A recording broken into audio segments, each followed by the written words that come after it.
have to say that when I'm tuning a piano, I'm working with a system that is a tensioned, resonating system that has 225 strings on the biggest pianos, and those strings are tightened to about 200 pounds each, so I'm working with about 25 tons of tension. And I just cannot walk up to the piano and say, oh, I'm gonna work my will with you, right?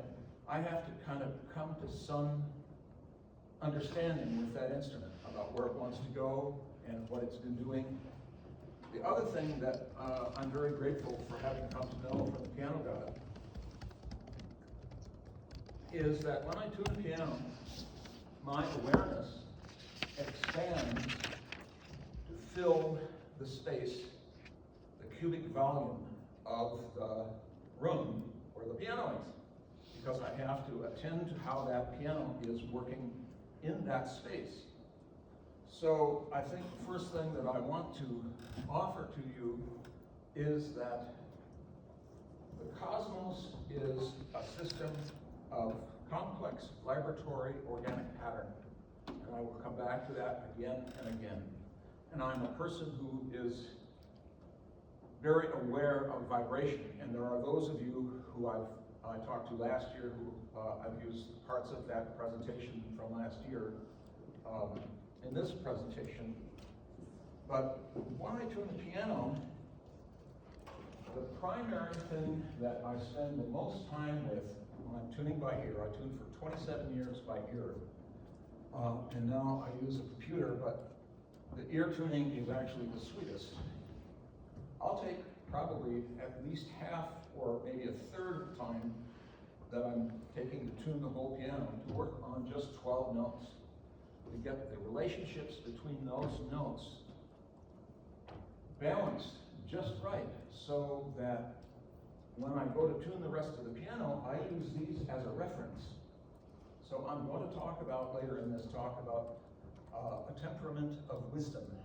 And the tempered octave is, for those of you who are in music, when you tune fifths exact, you get an error in the last fifth, and it's called the Pythagoras comma. And it's 23 cents just for technical, and that 23 cents has to be distributed through the 12 steps. This is one of the things that Bach did in his well-tempered clavier pieces. So you can play in any key. But the modern tuning is what's called equal temperament, and so you can play in any key. So the next thing that I want to offer to you is an introduction to what I would call ontological primitives. But what's the basis of reality? And this is Deepak Chopra. Well, no, actually, first, before I get to that, when I have been working with sound waves, I came across the work of a physicist named Hans Jenny. He was a Swiss physicist working in the 50s and 60s. And what he did was he would shoot sound waves into these piles of what are called Lycopodium moss spores. And he used those because the moss spores were quite viscous. And the moss spores sprung up according to what the vibratory patterns were. And I just wanted to show you that. At certain frequencies, or with certain tones, an extraordinarily interesting phenomenon is seen. Watch. We see two regularly and continuously rotating areas at either end of a diameter, going round and round like weathercocks. So This is just the expression of a rotating wave motion. We can see they are rotating in an anti-clockwise direction. So I thought, all right, if sound waves will do that and make that, and that's an illustration of a standing wave, what's the standing waves that make this? So I'll come to that. Again, this is Deepak Chopra speaking about ontological primitives. So according to the principles of Eastern wisdom, there is no such thing as the hard problem of consciousness.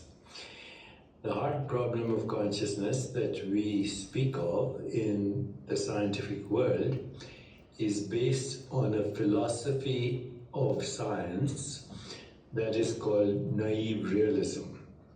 It's a philosophy of science, and all our current science is based on that philosophy. That philosophy has certain assumptions. Every science, every philosophy, every system of thought begins with an assumption. So in naive realism, the fundamental assumptions are, number one, that matter is the ontological primitive of the universe. Atoms, molecules, force fields are how we begin experience of the universe. First of all, no one has actually seen a substance called matter. All we experience is our own perceptual activities in consciousness. So what we call matter is a human construct for a human perceptual activity which is within a very narrow band of the electromagnetic spectrum. So the visual spectrum is something like whatever, 80 to 300 something, 400 nanometers. Anything outside of that is not part of our experience. But whatever we experience as human perceptual activity is what we call matter. There's a problem with that assumption, as I just told you. Matter is not a substance, it's a perceptual activity in consciousness, and in our case, a human perceptual activity. Number two, naive realism is based on something called subject-object split, which is I am the subject of experience and everything else is the object of experience. In fact, in your case, you might think you're the subject of experience and I'm this object of experience. This is an artificial split. The subject and object are one movement in what we might call the universe. The subject-object are perceptual artifacts based on the conditioned separate mind. But in the deeper realities, no such thing. Subject-object are parts of the whole movement. That's number two. Number three, the assumption is that reality is observer independent. Well, how do you prove that? You can't experience an unobserved reality. So even if there's a reality which is observer independent, then we will never have access to it. And number four, even more important, we believe that the objective world is the human look of it, not the look of, say, a dragonfly with 30,000 eyes, or an owl that navigates at night with ultraviolet navigation, or a snake, or I can give you innumerable examples. But the species-specific experience that we call human is the objective universe. Now, having said this, this philosophy of naive realism has proved very effective in creating technology, including the technology that you and I are using right now to have this conversation. But in fact, what we experience as reality is a censored reality. So, in my interest in psychedelics and consciousness, just that. How do we get rid of the notion of subject-object split? How do we recognize that matter is not the ontological primitive, consciousness is the ontological primitive? How do we get rid of the notion of the separate mind, which has caused everything from war to terrorism to eco-destruction to social, economic injustice, to chronic disease, to poison in the food chain, to mechanized death, to, I mentioned already, extinction of species, destruction of the ecosystem. These are all based on the conditioned mind, which by nature is separate. But mind by nature is separate because it identifies only with its own perceptual activities. So, what about this? About consciousness actually being the basis of reality? And so I thought to take a look at these, I'm going to grab my laser pointer here, these separable things. But I thought, okay, attention as a facet, and when I speak about a facet, I want you to think about a crystal as a facet of consciousness, and consciousness is a facet of awareness. So each one of these is a larger field. Awareness is a facet of mind, and mind is a facet of natural organic pattern. So attention. It's an information buffer. It can hold 7 plus or minus 2 bits of information, according to the psychologist George Miller. He wrote a paper called The Magic Number 7 plus or minus 2. And I remember a time when a phone number was a word and then 5 digits. Remember that? When a phone number was a word and 5 digits. Well, but then it went to 7 digits. Well, that was about as much as we could handle. And then everybody was freaking out because of the end of the area code. So how do we handle that now? We make it groups of 3 groups of 3, 3, and 2. So then with regard to consciousness, and I think about consciousness as a facet of awareness, and that harmony is the word her, and it's in relationship with other facets of consciousness, in the way that I'm in a relationship with you right now. And this word, particularly in Chinese, I very much like it. I have it in my public speaking classes, and it's the word for in Chinese for resonance, and it's called gan yi. And it means to speak so sincerely that it almost wounds the heart, so that we can fly together from the cliff like a flock of birds.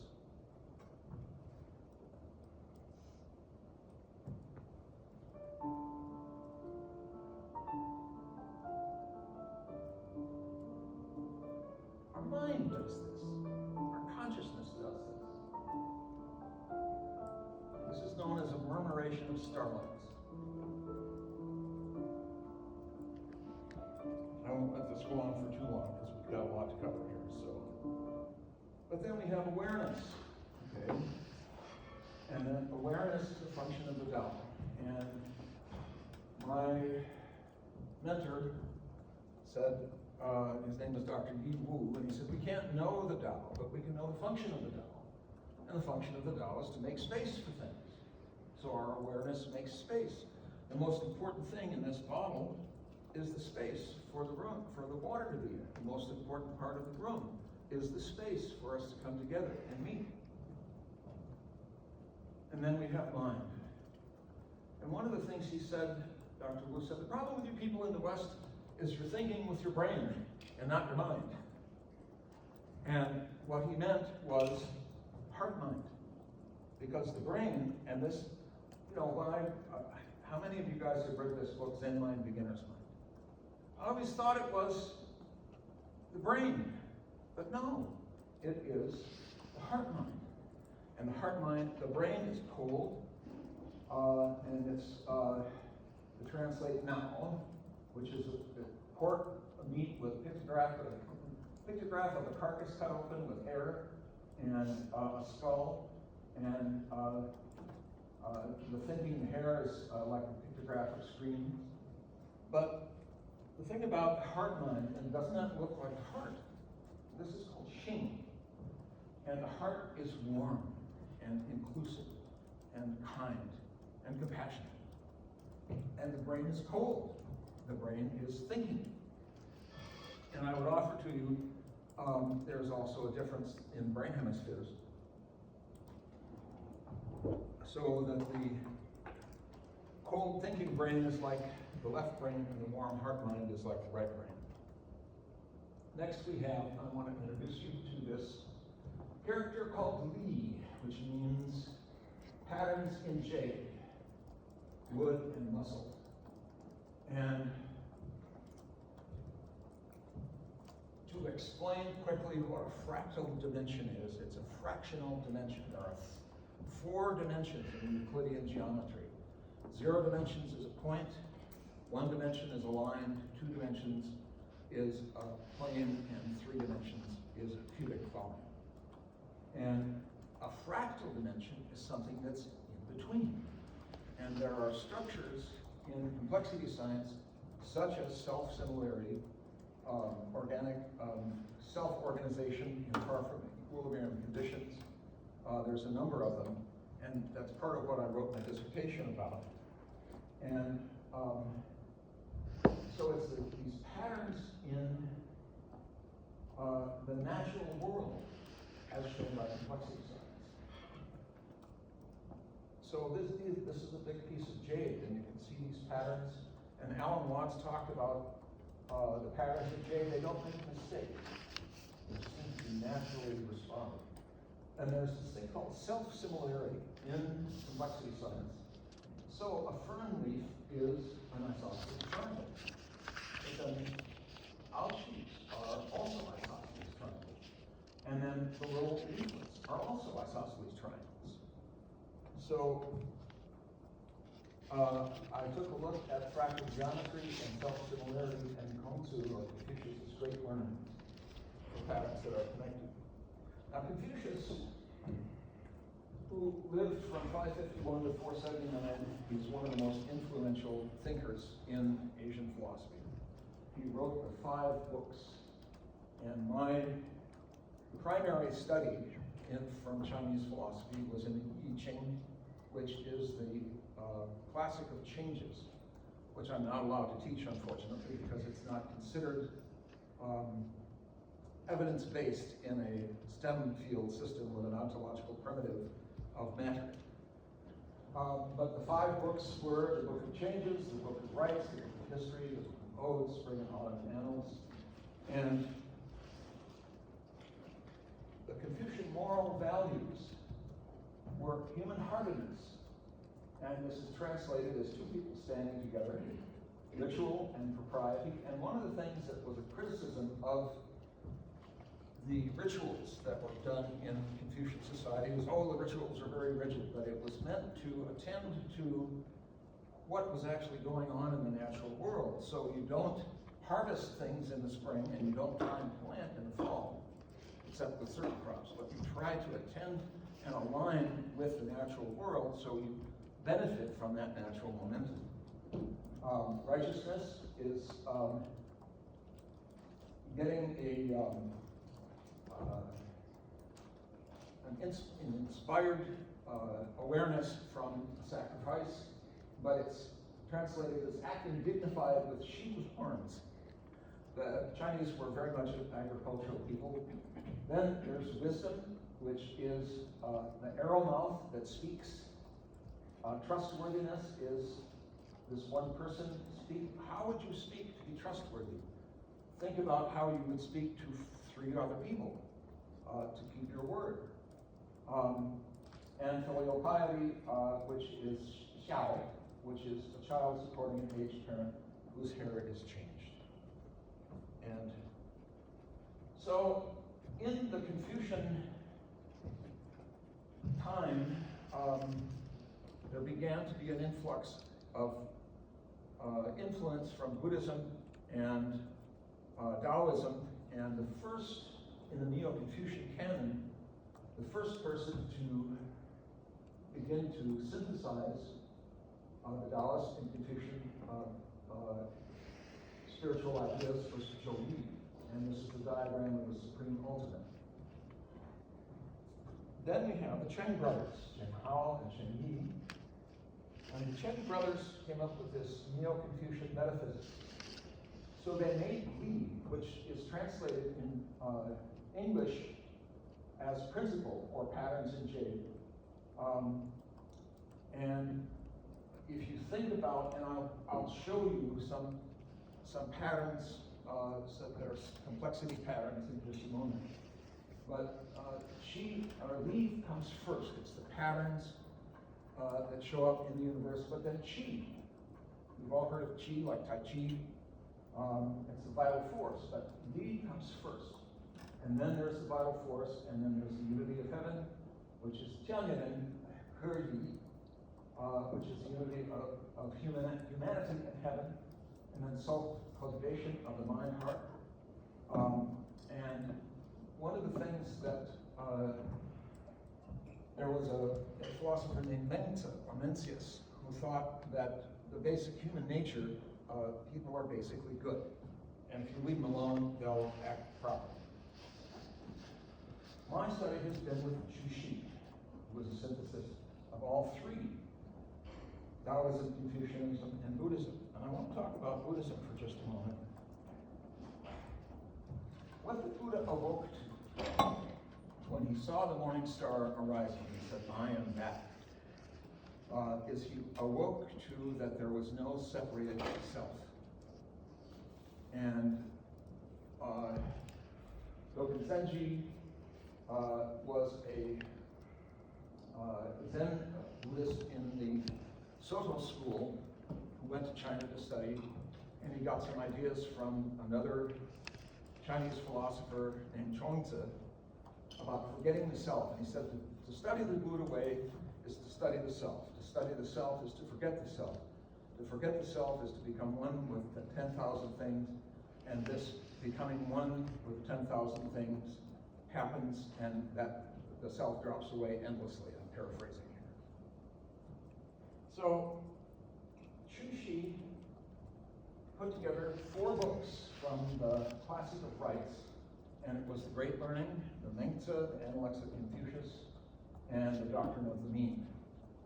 And what I'm going to look at today is the Da Shui, or the Great Learning. So the Neo-Confucian self-cultivation, the instructions were, study the works of the masters half a day, do quiet sitting, or Jingzuo, half a day in the forest, notice the patterns inside, notice the patterns outside, and one day there will come breakthrough when you notice that the patterns are the same. So this is sitting in the forest, and you see the repeating patterns of the ferns, but also the trees do have a repeating pattern. So meditation reveals that the internal and external fractal patterns are the same. So this is Da Shui, the Great Learning. And it is, things have their root and their branches. It can't be that when the root is neglected, that what should spring from it should be well ordered. And this also implies a sensitivity to initial conditions. So if you would have the world be peaceful, well, your family has to be peaceful, your town has to be peaceful. And if you're going to have the town be peaceful, your family has to be peaceful. And if your family is going to be peaceful, and notice how these are nested patterns. If your family is going to be peaceful, well, then you have to be peaceful. Well, how do you become peaceful? And the translation is you straighten the heart mind to become sincere. So we fly from a cliff like a flock of birds. But how do you straighten the heart mind? You extend your knowledge to the others. And this is a very left brain idea. But this is also a left brain translation. And you extend your knowledge to the utmost by investigating things. Well, all right, are these separate things or are these waveforms? So I chose to translate that the extension of knowledge to be the investigation of things, to be the completion of wisdom, lies in the finding of the natural fractal patterns of things. Because when you find those natural fractal patterns in the forest, but also inside yourself, you can become one with the forest. And then, when you're one with the cosmos, you've cultivated yourself, and you become sincere and straight to the heart. And when you become sincere, that energy of your deep cultivated heart will extend to your family, but then that will also extend to people in the community, and it will be an influence in the whole world. Next, I'm going to talk about bicamerality. And Einstein said the intuitive mind is a sacred gift, and the rational mind is a faithful servant. We've created a society that honors the servant and has forgotten the gift. And this is Maya Angelou, and Jill Bolte Taylor, and Brene Brown. Maya Angelou said, "You're not going to remember what I said in any meeting, but you can remember how I made you feel. So please remember that." Jill Bolte Taylor said, "We are feeling creatures who think." And Brene Brown also agrees with that. Brene Brown is a sociologist from the University of Texas who has done a lot of work on shame. So, what would have happened in our world if Descartes instead had said, "I feel, therefore I think"? It would have been a very different thing. So I've studied the work of Jill Bolte Taylor, who has written a book called My Stroke of Insight. She's a Harvard neurophysiologist, and she had a stroke that shut down her left brain. And she's got a very well-known TED Talk called My Stroke of Insight. And then, of course, the work of Ian McGilchrist on brain hemisphericity.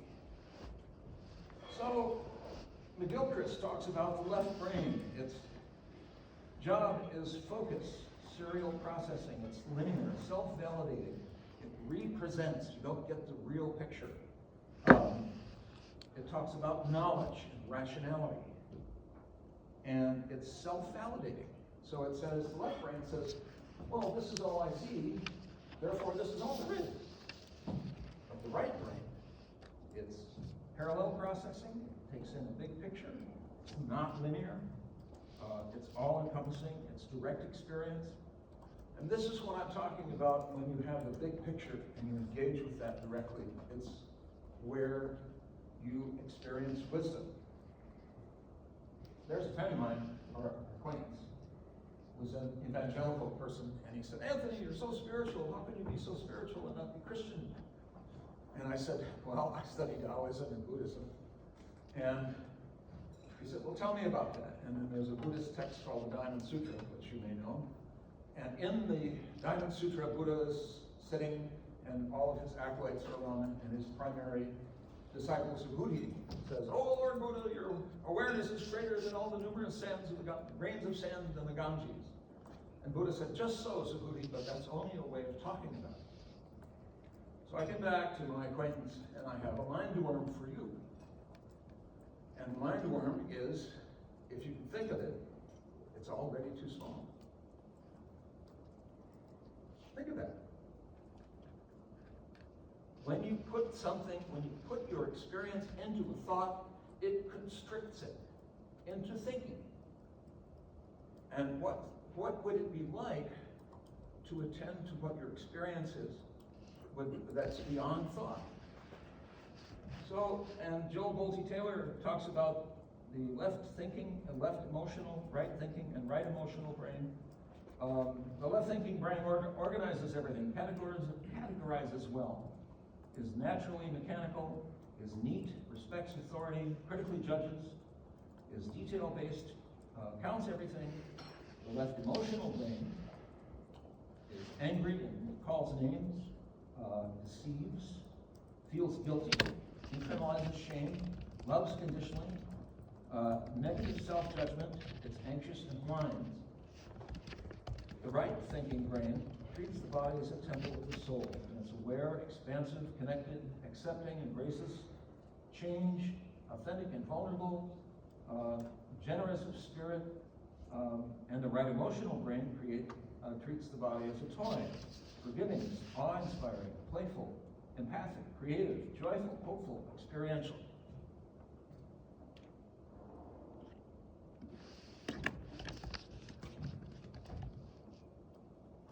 What was the Vulcan idea? That they were so passionate that they could only take refuge in logic. So, I used to go sit zazen with this gentleman named Dayan Katagiri. And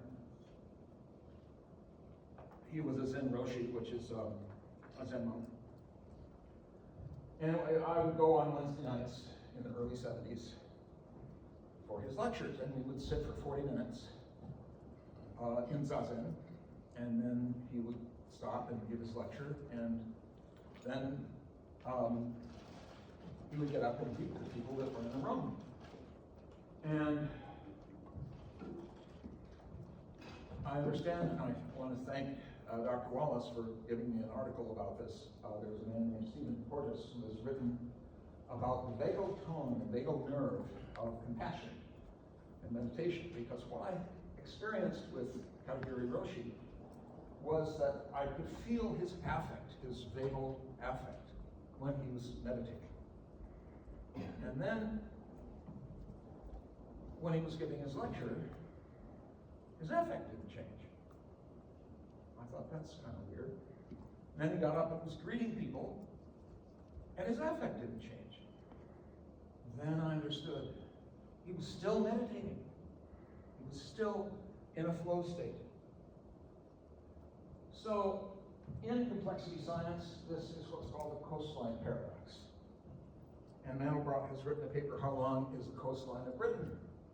And the answer is, it depends. Well, you can get a certain number of 100-kilometer rulers around the island, and more of 50-kilometer rulers. Why? Because they go into the indentations. And how about a 10-kilometer ruler? Well, even more. So the coastline paradox goes like this. The smaller the unit of measurement, the longer gets that which is measured, until when the unit of measurement reaches zero, that which is measured becomes infinite. So I'd like to offer you an analogy of when we stop making arbitrary distinctions between ourselves, we become one person. Then there was a story about I think it was a physicist who was giving a lecture, a public lecture, and he finished the lecture, and a little old lady came up to him and said, "Young man, your lecture was very good, but you must really understand that the whole world is built on the back of a turtle." And he said, "That's fine, madam, and what's underneath that turtle?" "Oh, it's another turtle." And he said, "That's fine, madam, and what's underneath that turtle?" "Oh," she says, "it's turtles all the way down." I would like to show you turtles all the way down in our life. This is the equation for turtles all the way down.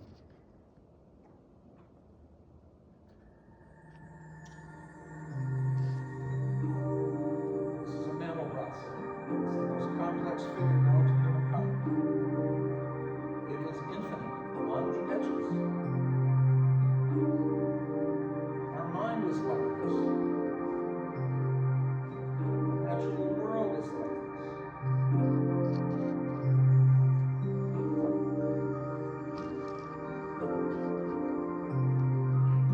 Running short on time, I won't go much further on this.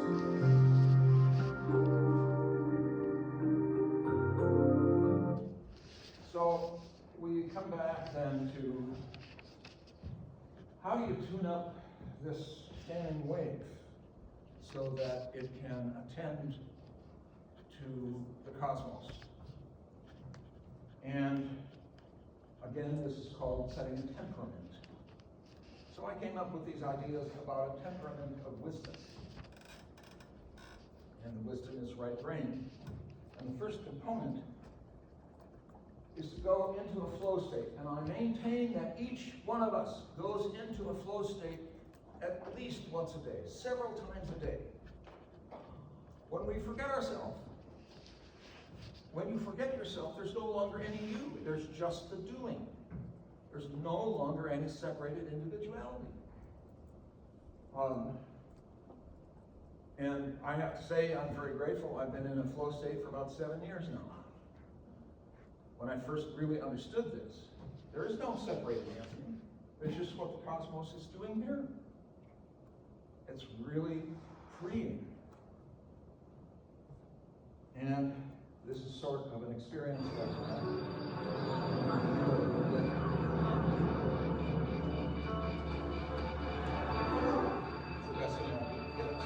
estate. The next thing is ethics. Now what's the simplest way to talk about ethics? Everybody knows from grade school. Anybody? The golden rule. Don't do to somebody else anything you don't want them to do to you. And why is that? Well, if we're one being, what you do to somebody else, you do to yourself. I want to play you a very interesting clip of Maggie Haberman, who is a New York Times columnist who has known our former president for probably 30 years. And here she is talking to Trevor Noah. I think that the partisan divide that exists in this country started in the 1990s. It started before that, but it really accelerated in the 1990s. And then there were a series of national traumas that voters reacted to. There was an impeachment of Bill Clinton. There was terrorist attacks in the U.S. There were wars that followed. There was an election in 2000 settled by the Supreme Court. There was the fiscal crisis where most people who were seen responsible were not punished. All of that left an impact on voters looking for something that they thought they were finding in him. But his ethos that he came to define in New York in that period you're talking about in the 1980s really was hate as a civic good. Hate should be a civic good. He would talk about that. He would talk about in the context of racial violence in New York that he would want to hate people. And that is what he exported. So he didn't create it, but he fueled it and he has benefited from it, and there is a tremendous trickle-down effect. And I think we're seeing that now. What an extraordinary thing. Hate as a civic good. Because if we are one being, then there's hatred of parts of oneself. You know, there's a Jungian saying that there's something about those people that I just can't stand about myself. So, then there's empathy, about caring for one another. But empathy, I don't know that I would want to be empathic with the former president, but I certainly can have compassion. Compassion and tranquility, and here is His Holiness. So my main talk everywhere, whether in America, whether in India, whether in Africa, everywhere, in Europe, everywhere, in Japan, everywhere, I always talk the best way, effective way to bring inner strength. With that inner calmness or inner peace. And with that, we can handle all problems more realistically, more effectively. So I believe warm-heartedness, compassionate heart is the key factor for meaningful life. I'm going to stop it there because we're running short on time. Now here is the smiling face, and we're going to do a meditative practice, and I'm going to want you to do this. So we zoom out. Who are you? Well, this is a person in a picture crown. But then, can we expand our awareness, like I expanded my awareness in the room, to the South Bay, and then to the San Francisco Bay, and then to the west side of the country, and then to the country, and then to the planet, and then to the solar system.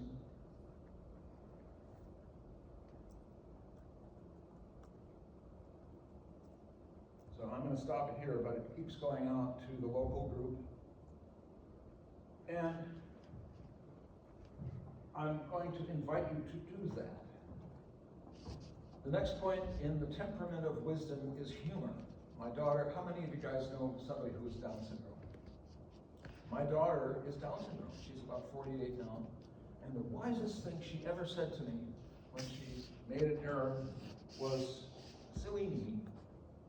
Instead of getting down on herself or angry, oh, silly me, I made a mistake. Sometimes I'll forget that they're that there's no separated entity, and then I get caught in stuff, and I go, oh, silly me, I forgot. So I would offer that to you as well. Then there's trust and braving, and I'll just play a very short clip from Brene Brown. The definition from Charles Veltman that I think is the most beautiful definition I've ever heard. And it's simply this: trust is choosing to make something important to you vulnerable to the actions of someone else. So I'm just going to talk about that just for a moment. To be vulnerable is actually a point of strength. And then relationship, Ellen Shore has done work that when two or more people get together, they share a neurology. And the last thing is family, and then community.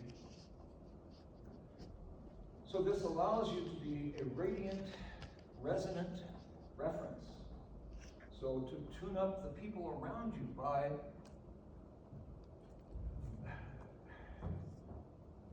holding space for that field. And there's two people that do that on this planet at the moment, and this is one of them, and this is the other. And in order to do that, it takes courage. And the word for courage in Chinese is yongqi, which means to burst forth like a bud. And I like this quote: when the time came when the risk for hiking a bud was more painful than the risk it took to blossom.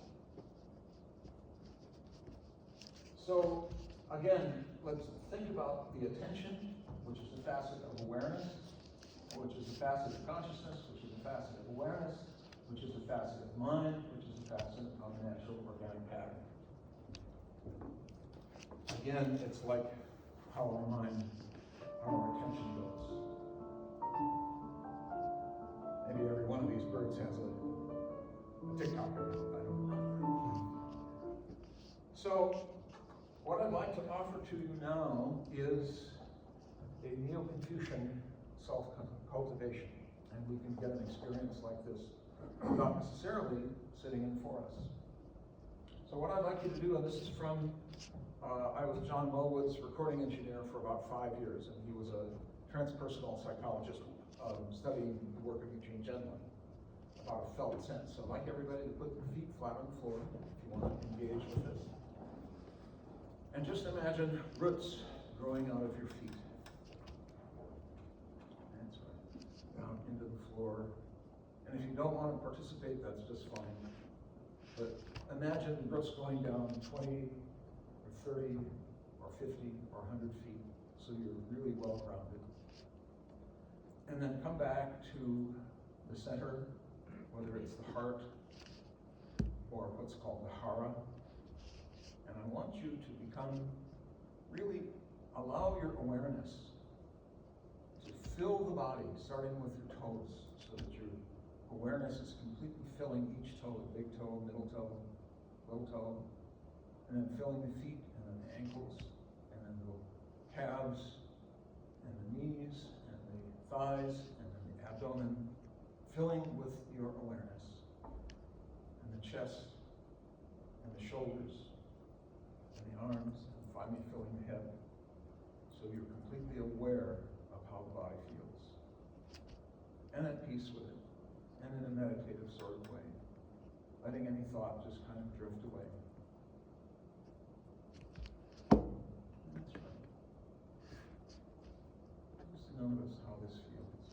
And what I'd like to invite you to do now is allow that awareness that has filled your body to now come outside the body a little bit, like an inch or so, a couple inches. So it's just surrounding your body and kind of holding your body. That's right. Very nice. So now,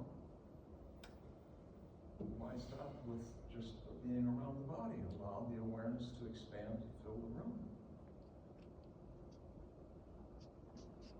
Right where you're sitting, and then expanding beyond, so that you're aware of the people sitting around you.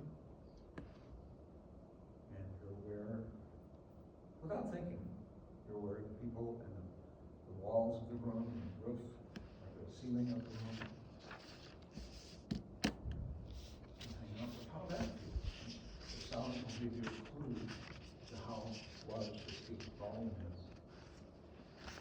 But then why stop there? Let's expand our awareness to Phil Stevenson. Oh.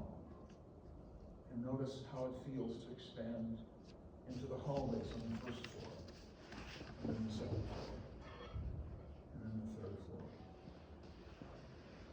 And then notice how it feels, if it's okay, to expand to fill the campus, so that you can expand to Darwin Hall and to Salazar and to Ives and to parking lots and to the dorms. So your awareness now fills the whole campus. That's right. And then allow your awareness to fill Loring Park. And we'll go a little faster now and allow your awareness then to fill Sonoma County. And allow the awareness, and it may not be you anymore, this awareness, because it's expanding as much as it is. Allow the awareness to fill California. And then allow the awareness to fill the country. And then the planet. And then the solar system. And then the galaxy. And the entire local group of the galaxy. And to fill the cosmos.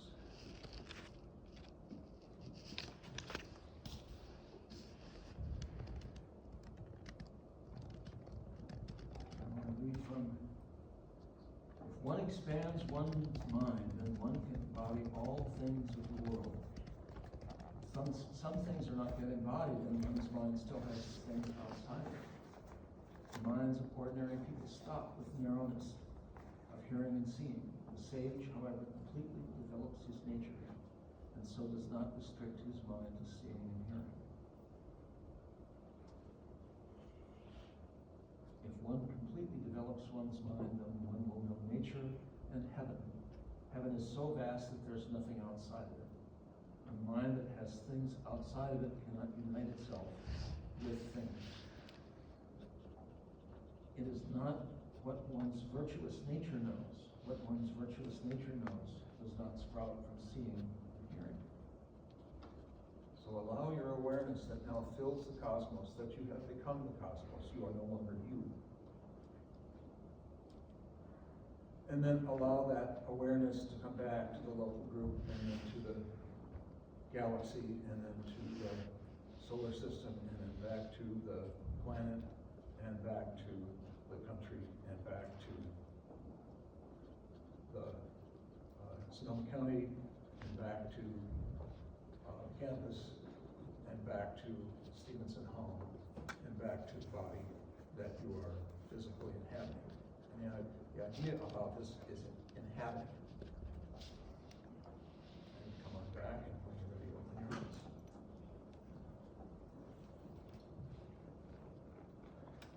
How are you doing? And what I'd like to invite you to discover and explore is that actually there really is no separated you. The separated you is an illusion of subject-object.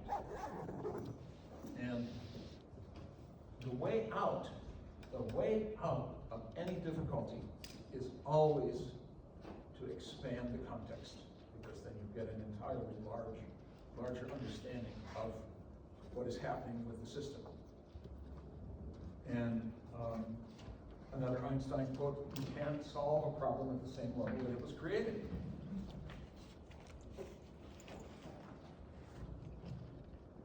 So that's my talk.